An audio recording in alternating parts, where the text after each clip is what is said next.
Ketika bapaknya ngebet pingin ngingu memelihara sapi pada tahun 1973, ia mengungsikan penduduk di 5 desa yang tersebar pada 751 hektar di Jawa Barat.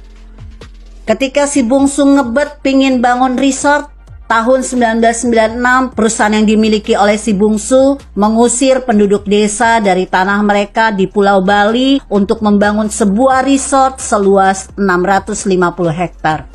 Ketika anak tertua ngebet pingin bisnis, padahal kata ibunya dia nggak pintar bisnis. Tahun 1988 Departemen Sosial jualan lotre, yakni judi yang disahkan negara dan berlangsung hingga tahun 1993. Dan penanganannya dilakukan oleh perusahaan si sulung. Gak mau kalah, putra keduanya meminta agar gula yang dimonopoli Bulog harus melewati dirinya. Jadilah dia tukang stempel, dan komisi mengalir deras hanya gara-gara cap saja. Si bungsu marah, Bulog pun memberinya hak untuk mengimpor ribuan ton beras. Dengan dalih menstabilkan harga pangan, kesepakatan keluarga itu dengan Bulog telah menghasilkan sekitar 3 hingga 5 miliar dolar.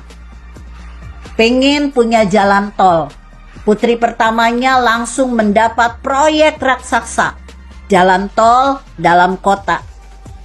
Gak punya duit bagi modalnya, pinjamlah dia ke Bank Bumidaya, milik pemerintah.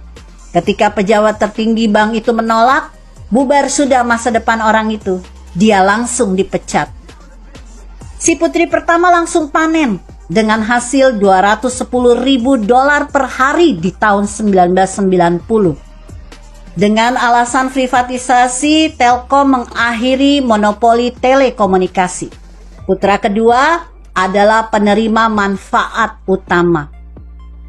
Pada tahun 1993, lisensi untuk operasi sambungan langsung internasional dan untuk jaringan telepon digital diberikan pada perusahaan putra keduanya. Tahun 1995, nilai perusahaannya ditaksir sudah bernilai 2,3 miliar dolar. Dunia sangat luas, namun rupanya masih terlalu sempit bagi kepentingan. Terjadilah tabrakan dalam ruang yang sangat lebar itu. Putra sulung berantem dengan putra bungsu. Rebutan ladang dalam persaingan bisnis penerbangan. Gak puas berantem dengan putra kedua, putra ketiga ngajak ribut dengan putra kedua. Kali ini dalam persaingan bisnis otomotif. Laki lawan laki kini sudah tidak seru lagi. Lelaki lawan perempuan mengambil panggung perang antar saudara. Putri pertama berantem dengan putra kedua hanya karena rebutan gelombang TV. Mereka bersaing dalam dunia pertelevisian. Persaingan tumbuh begitu kuat sehingga keturunan cemara ini mulai mencari monopoli dalam lini bisnis yang semakin memalukan. Putra kedua sekali lagi mendapat kontrak untuk mengimpor kertas khusus yang digunakan oleh Mint Nasional. Tak mau kalah, putri tertua mengambil alih pemprosesan surat izin mengemudi. Persaingan makin menggila. Bukan hanya anak, menantu pun tak mau kehilangan momen sempit itu. Istri putra pertama menjadi satu-satunya produsen resmi kartu pengenal wajib Indonesia. Tahun 1996, cucu lelaki, anak putra tertua, merancang sebuah skema untuk menjual stiker sebesar 0,25 dolar sebagai bukti pembayaran pajak untuk setiap botol bir dan alkohol yang dikonsumsi di Indonesia. Oh alah, yang paling luar biasa adalah pegawai negeri dan anggota militer harus merelakan sebagian gajinya untuk yayasan yang didirikannya. Tak ada kata puas di sana.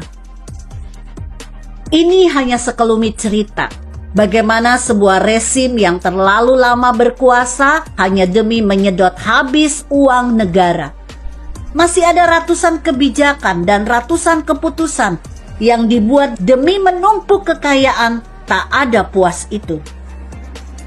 Cara mendirikan dan menguasai tanah untuk Grand Hyatt, Bali Cliff Hotel, Sheraton Nusa Indah Resort, Sheraton Laguna Nusa Dua, Bali Intercontinental Resort, Nico Royal Hotel, Four Seasons Resort di Jimbaran, hingga Bali Golf and Country Club di Nusa Dua. Tentu adalah kebijakan negara yang dipesan. Beruntung, 16 tahun kemudian Indonesia kedatangan seorang lelaki kurus. Dia orang yang sangat biasa, tak tampak ketegasan di wajahnya, tak tampak kepintaran pada kata-katanya. Hanya sorot matanya yang berbicara. Dia orang jujur. Apa yang sudah dicapai dalam 5 tahun pertamanya tak perlu lagi dipamerkan. Terlalu banyak capaiannya. Sungguh beruntung nasib bangsa ini. Penjarahan oleh oknum yang mengatasnamakan negara di masa lalu secara perlahan akan dikembalikannya. Sampai kapan? Sampai kita tetap mendukungnya tanpa lelah membangun negeri ini. Artikel ini ditulis Karto Bugal di sintesanews.com.